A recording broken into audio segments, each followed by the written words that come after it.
que se dan en el Perú, vamos a verlo más adelante, son 3 grandes niveles que se van a subdividir dando 8 categorías. Muy bien, entonces dijeron, vamos a organizar los establecimientos de salud de acuerdo a niveles, ¿ok? Estos niveles van a ser dados de acuerdo a la cantidad de unidades productoras de servicio de salud que tengan. El proceso de decir, este establecimiento es de nivel de complejidad 1, este establecimiento de nivel de complejidad 3, este otro establecimiento es un instituto, etc. A eso se le llama la categorización, ¿ok? La categorización entonces fue el proceso que condujo a homogeneizar los diferentes establecimientos de salud en base a niveles de complejidad, ¿ok? Y en base a las unidades productoras de servicios de salud. Entonces, hicieron primero la categorización, pusieron primero los niveles de complejidad. Y para decir, este establecimiento de salud tiene este nivel de complejidad, a eso le llaman la categorización. Entonces, los niveles de atención o niveles de complejidad van a ir de la mano, ¿no? Los niveles de atención se llama el primer nivel de atención, el segundo nivel de atención y el tercer nivel de atención. El primer nivel de atención básicamente tiene que ver con promoción de la salud, ¿ok?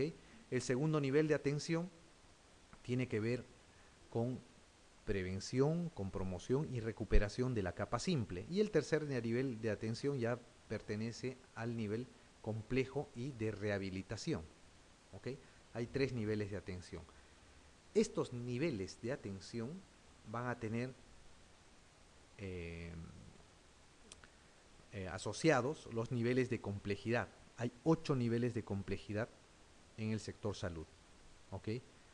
Que los niveles de complejidad van a estar asociados a la categorización de los establecimientos de salud, ¿ok? En el primer nivel de atención van a estar los 4 primeros niveles de complejidad y van a estar categorizados los establecimientos de salud 1. En el segundo nivel de atención, los establecimientos de salud 2 y el tercer nivel, los establecimientos de salud 3. ¿Okay? Esto es una asociación que se les hace, ¿no?, en este cuadro para que tengan una idea cómo va asociado el nivel de atención, el nivel de complejidad o las categorías de establecimiento de salud. Pero ¿qué se usa actualmente? Actualmente se va a usar esta clasificación, ¿ok?, que es de la segunda columna, ¿no es cierto? Extraen la segunda columna del anterior cuadro y ponen eso. El establecimiento de salud 1.1 es un puesto de salud. El establecimiento de salud 1.2 es un puesto de salud que ya tiene médico. El establecimiento 1.3 es el centro de salud sin internamiento. El establecimiento de salud 1.4 es el centro de salud con internamiento, especialmente pediátrico y ginecobstétrico. ¿Ok? Esos 4 niveles de atención tienen que saber. Eso han preguntado, pueden volver a preguntar. ¿Por qué?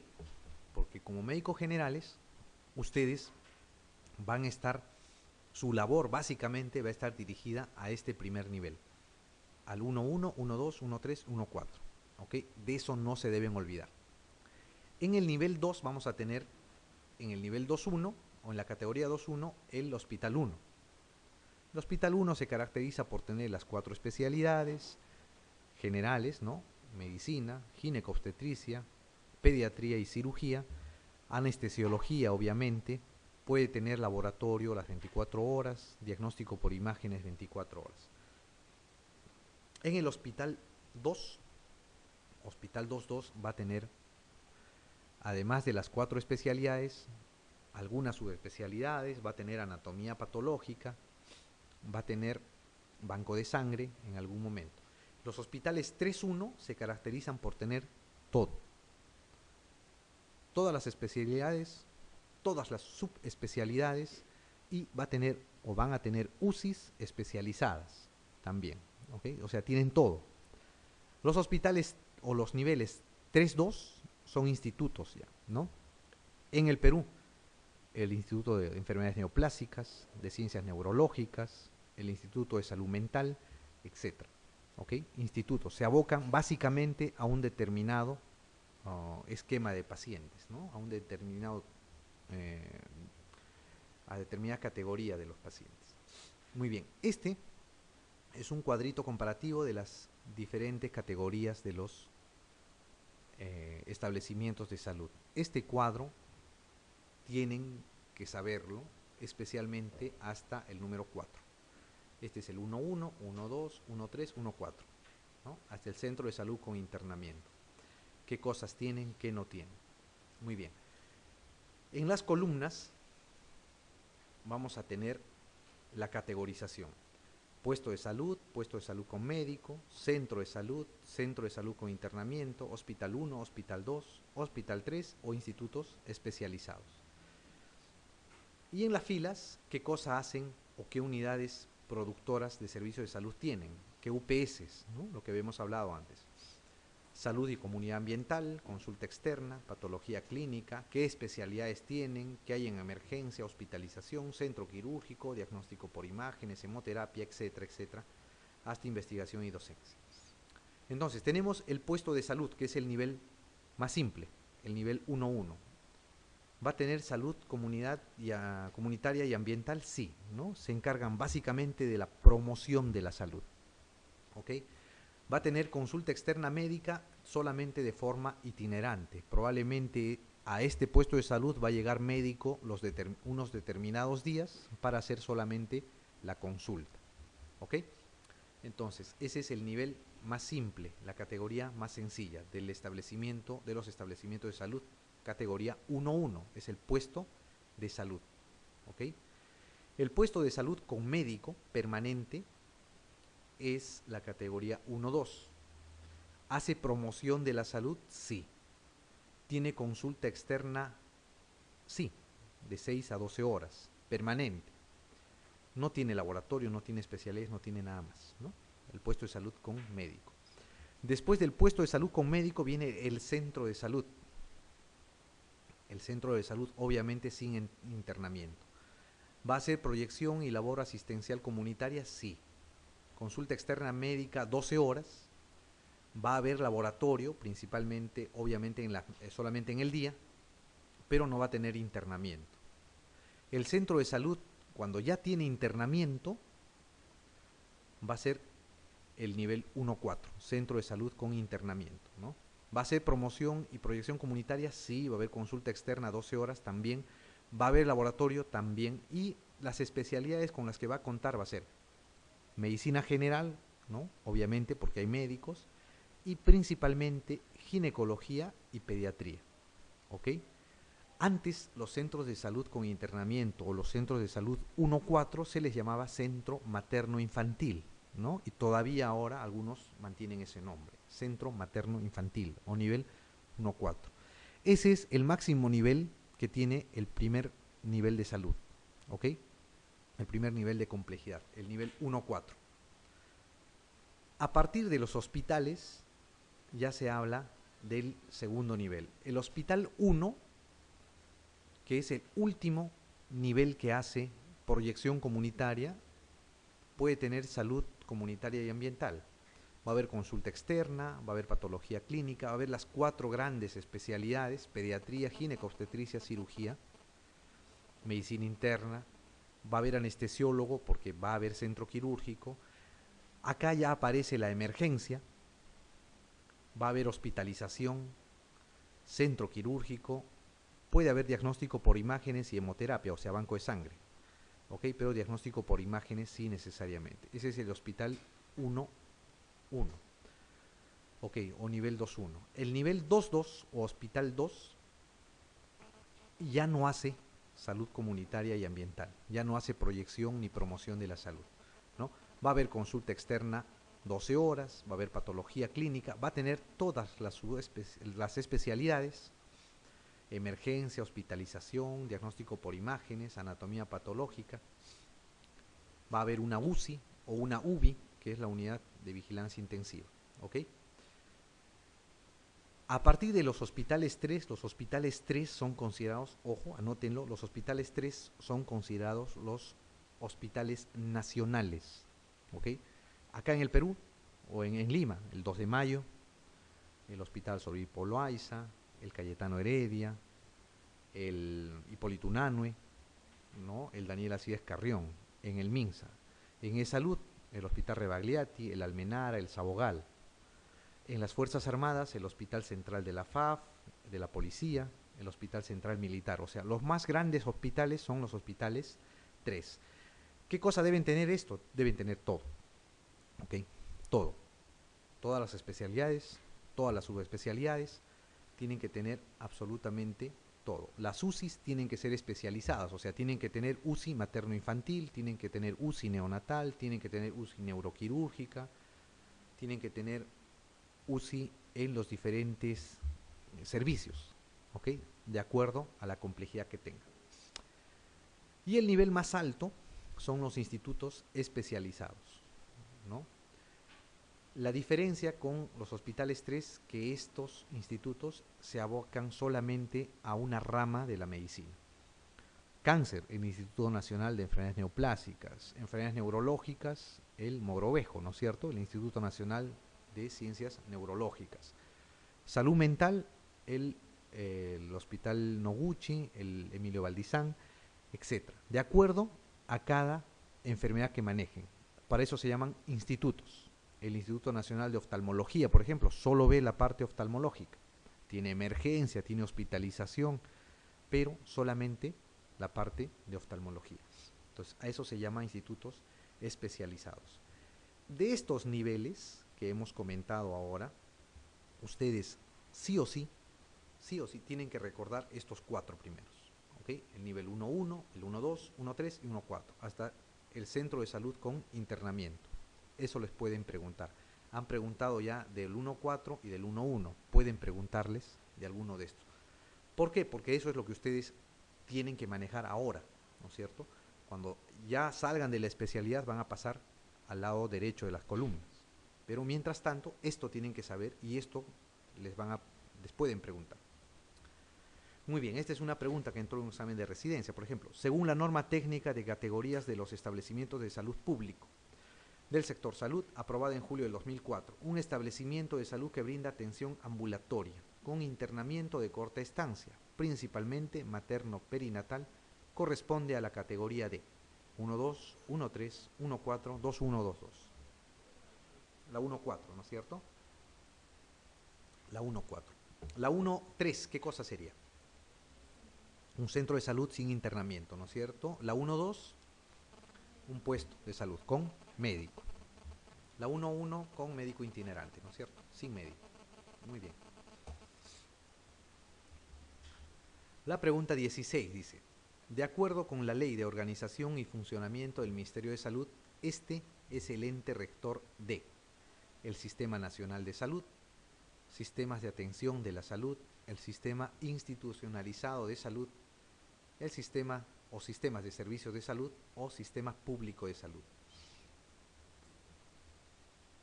¿De qué es el ente rector del Ministerio de Salud?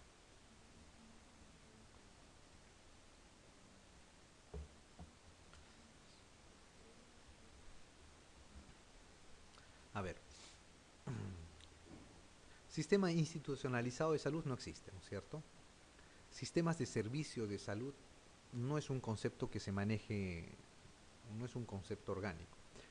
Los sistemas de atención de la salud tiene que ver con la categorización, con los niveles de atención, ¿ok?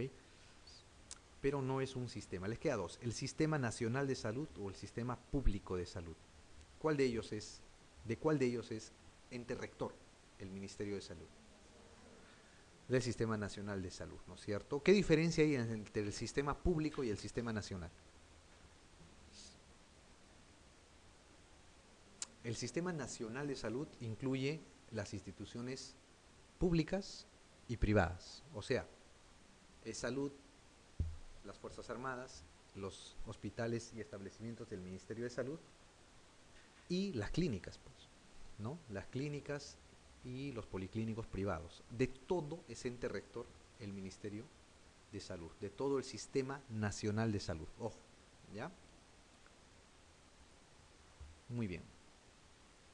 La pregunta 17 dice, una posta de salud jefaturada por una enfermera corresponde a la categoría 1-1, ¿no es cierto? 1-1, muy bien.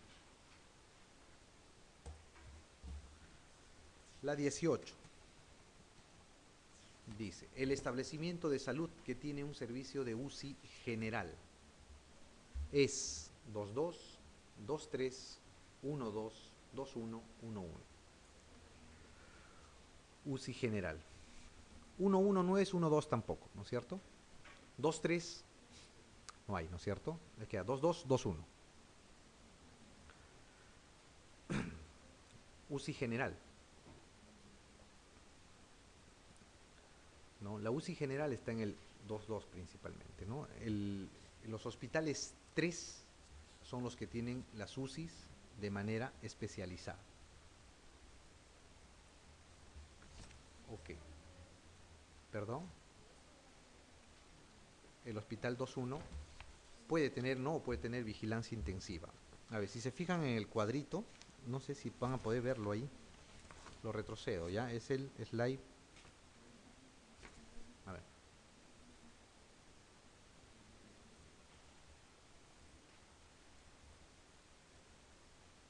Acá está, ¿no? El hospital 2-1 puede tener UCI, pero es una UCI general. ¿Ya? Recuerden los hospitales 1 y 2. Este es el primer nivel de atención. 1-1, 1-2, 1-3, 1-4. El nivel 2 es este. 2-1, 2-2. Entonces, UCI general tiene el nivel 2-2. Los hospitales nivel 3 o los hospitales nacionales son los que tienen las UCIs especializadas. ¿Ok? Los hospitales 1 no está acá, pero podrían tener una unidad de vigilancia intensiva. La vigilancia intensiva es como una UCI, pero más chica. ¿Ok? Con 1 o 2 camas. Pero una UCI, la UCI tiene ciertas características. ¿Ok?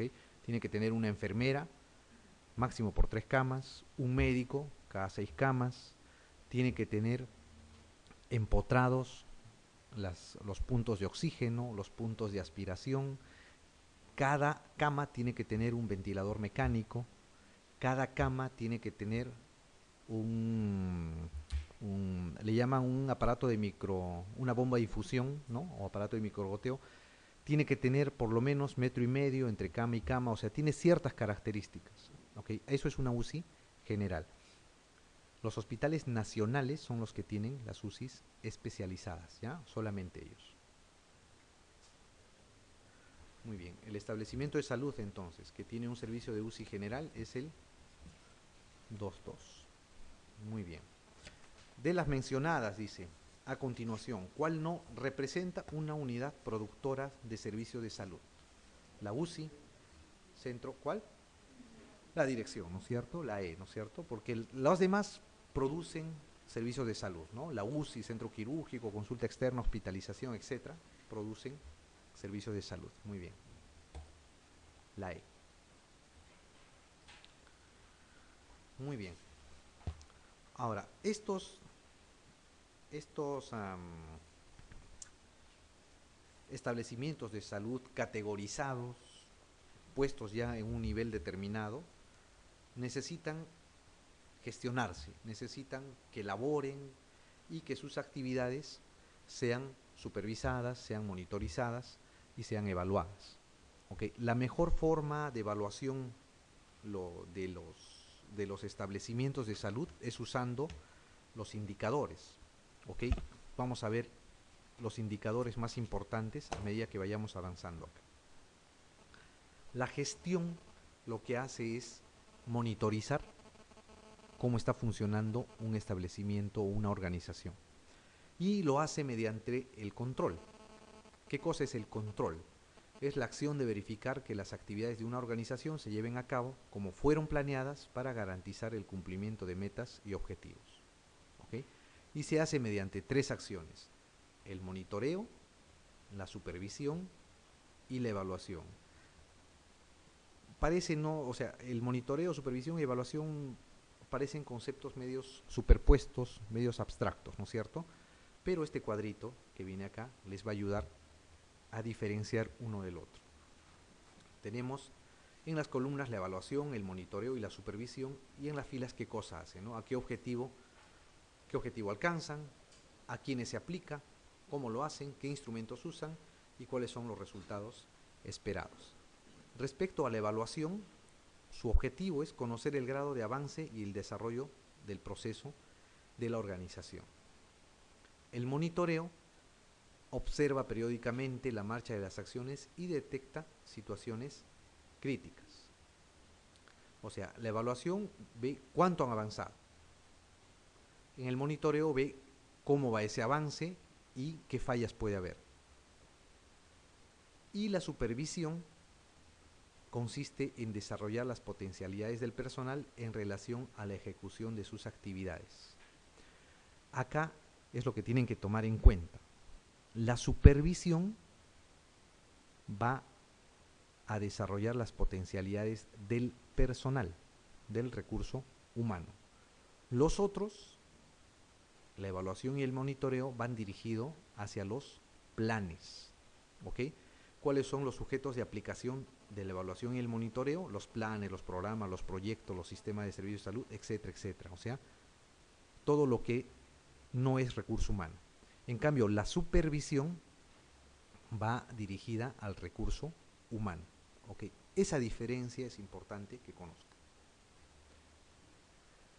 Los métodos es la comparación de las características encontradas con el patrón de referencia en la evaluación y el monitoreo. En cambio, en la supervisión, por ir dirigida hacia personas, tiene que haber enseñanza-aprendizaje continuo. ¿Para qué? Para mejorar los procesos. ¿Ok? Cada uno de la evaluación, el monitoreo, la supervisión, cada uno de ellos tiene su indicador. Y los resultados esperados, ¿cuáles son? Con la supervisión continua, el resultado esperado es el mejoramiento de la calidad de atención mediante la capacitación del personal. Ojo. Entonces, la supervisión está en relación con dos cosas. Uno, el recurso humano, y dos, el mejoramiento de la calidad. ¿Ok? En cambio, la evaluación, su resultado esperado es mejorar el grado de equidad, eficiencia y efectividad de los servicios. O sea, mejorar el funcionamiento de estos. Y el monitoreo es hacer el análisis y la corrección de qué se está haciendo mal, ¿no? De las situaciones críticas. Ok, pero la supervisión, no se olviden, tiene que ver con el recurso humano y con la calidad. Esa es la principal diferencia entre supervisión y evaluación y monitoreo. Muy bien. De ahí vino la pregunta, la 20 dice, ¿no? La parte del control en la gestión de establecimientos de salud que busca mejorar la calidad de los servicios actuando sobre el recurso humano, se denomina, ¿no? Es el concepto. ¿Qué cosa es? Supervisión, ¿no es cierto? Supervisión, ¿ya? No se olviden de eso. No se olviden, es la parte más importante del control.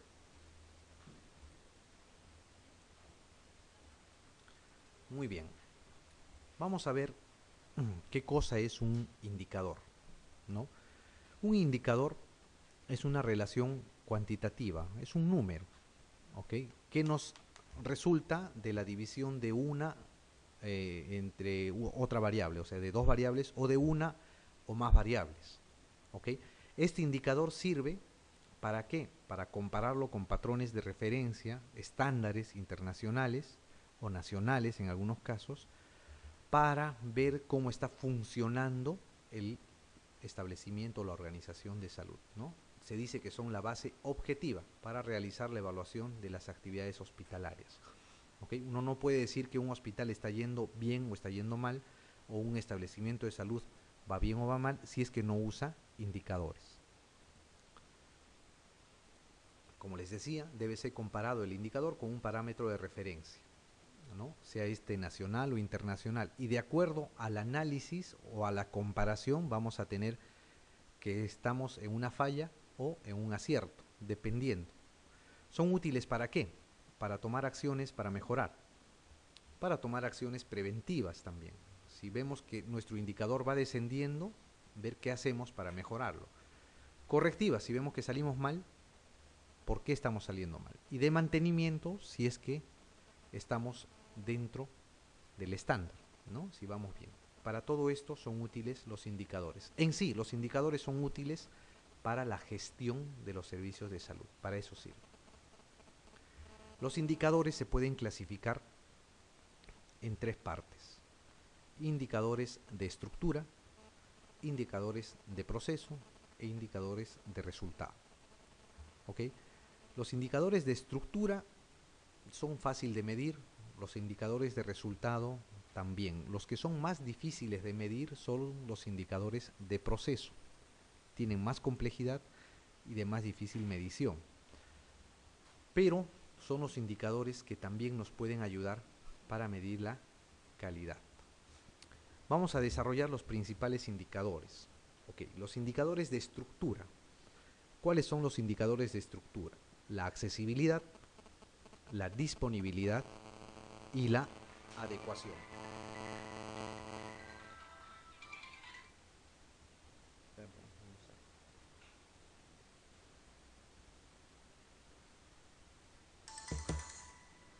Ok, les decía. ¿Cuáles son los indicadores de estructura? Son la accesibilidad, la disponibilidad y la adecuación. Son tres. La accesibilidad, como dice acá, establece el grado de dificultad del usuario para relacionarse con los servicios que ofrece un determinado centro asistencial. ¿Ok? Está determinado por factores económicos, geográficos, culturales y organizativos. Los indicadores de accesibilidad también se van a caracterizar o se van a dividir en económicos, en geográficos, culturales y organizativos. ¿Okay? Entonces va a haber una accesibilidad geográfica, va a haber una accesibilidad cultural, una económica y una de organización también. ¿Okay? ¿Cuán accesible o no es un establecimiento de salud? Depende del análisis que se haga. Por ejemplo, si tenemos un establecimiento de salud en una zona quechohablante y el personal de salud solo habla castellano, vamos a tener un problema de accesibilidad cultural, ¿no es cierto? Si tenemos un establecimiento de salud con precios onerosos que está en una zona de bajos recursos económicos, vamos a tener una accesibilidad baja con factor determinante el económico, y así sucesivamente. Todos todos son corregibles, pero los que son más fáciles de corregir son los organizativos. ¿A qué se refiere esto? Por ejemplo, el tiempo de espera. Un tiempo de espera prolongado se puede corregir simplemente con mejorar el flujograma de atención del paciente, con mejorar las citas, con atención puntual, etc. Los factores culturales, geográficos y económicos son un poco más difíciles de corregir, pero los que se corrigen más fácilmente son los que tienen la accesibilidad en la parte organizativa. Muy bien. Además de la accesibilidad tenemos la disponibilidad. La disponibilidad es la relación entre la cantidad de recursos con que cuenta una institución y la población a la cual están asignados. Por ejemplo, tenemos 10.000 pacientes adscritos a nuestro centro de salud y contamos con 2 médicos. Entonces, ¿cuál es la disponibilidad de médicos por paciente en este establecimiento, en este área geográfica, ¿no? De un médico cada 5.000 pacientes. Lo mismo, tenemos 10.000 pacientes y tenemos 4 enfermeras en el establecimiento de salud. Entonces vamos a tener una enfermera cada 2.500 pacientes, ¿no? La división sencilla entre la población adscrita y el personal de salud es lo que le va a dar la disponibilidad a los servicios de salud, ¿no? Otro indicador de estructura. Y la adecuación es más difícil de medir, es la relación entre los recursos humanos, físicos y financieros y las necesidades de la población o de los usuarios. ¿Okay? La adecuación es cómo se adecúa el establecimiento o la organización de salud a la demanda que tiene. Por ejemplo, si en la accesibilidad tenemos problemas culturales, la adecuación será cómo se va a mejorar esa accesibilidad cultural. Por ejemplo, pondremos traductores, pondremos gente quechohablante que nos pueda ayudar en la traducción o como intérprete entre los usuarios y el personal de salud. ¿Okay? Esa adecuación es un poco difícil de medir, pero los más fáciles es la disponibilidad seguida de la accesibilidad y más difícil la adecuación. Estos son indicadores de estructura. ¿Ok? En general no son muy usados en el día a día, más lo usan los entes rectores. Estamos hablando las DISAS, estamos hablando del Ministerio de Salud. Bien, la pregunta 21 va dirigida ahí, ¿no es cierto? Dice, se tiene una población provincial de 300.000 habitantes, de los cuales el distrito más grande, el cual está adscrito al centro de salud que usted dirige, cuenta con 60.000 habitantes. Su institución cuenta con 5 médicos generales que trabajan por turnos alterados. ¿Cuál es la disponibilidad de médicos que tiene su establecimiento? 1 por 5.000, 1 por 60.000, 1 por 12.000, 1 por 1.200 o 1 por 6.000 habitantes.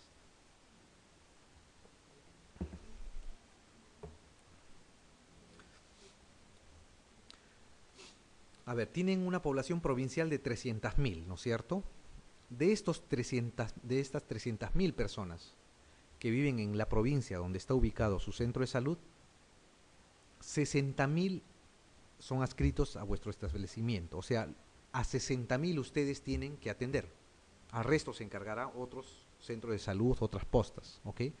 Y ustedes cuentan con 5 médicos. ¿Cómo sería? ¿Cómo harían la división?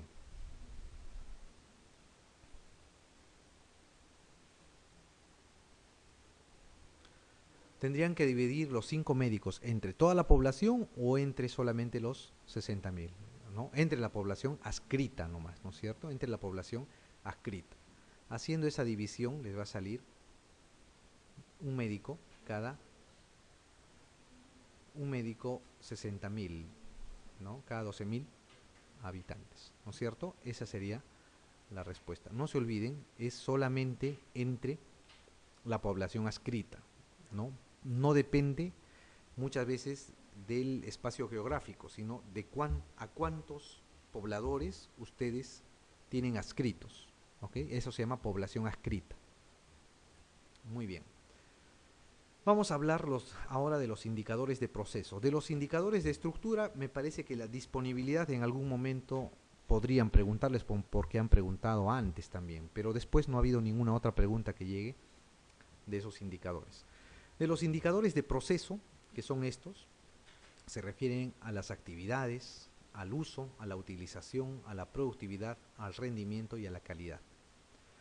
De estos, los más usados, o los que pueden entrar, son los indicadores de uso, los indicadores de utilización, del rendimiento y los indicadores de calidad.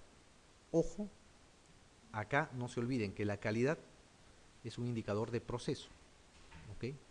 Como habíamos dicho, la calidad se mide midiendo principalmente los procesos. La evaluación de la calidad se da midiendo los procesos. Muy bien, vamos a desarrollar los principales, ¿ok? Los indicadores de proceso, uno de los principales son el uso o la intensidad de uso. ¿Qué cosa es la intensidad de uso? Es el promedio de servicios recibidos por cada usuario durante un periodo determinado. O sea, ¿cuántas veces una persona ha ido al establecimiento de salud o a la organización de salud pidiendo atención? ¿Okay? A eso se llama intensidad de uso. Se saca dividiendo el número de actividades según el tipo por servicios o especialidad de un periodo entre el número de usuarios de la actividad según tipo por servicio o especialidad del mismo periodo. O sea, por ejemplo, la intensidad de uso del servicio de pediatría, ¿no? El número de consulta externa, ¿no? El número de consultas, ¿no? Del servicio de pediatría entre el número de usuarios del servicio de pediatría en ese mismo periodo. Ahí les va a salir un número. Ese número va a indicar cuántas veces ha ido un paciente a hacer uso del servicio de pediatría. Eso se llama intensidad de uso.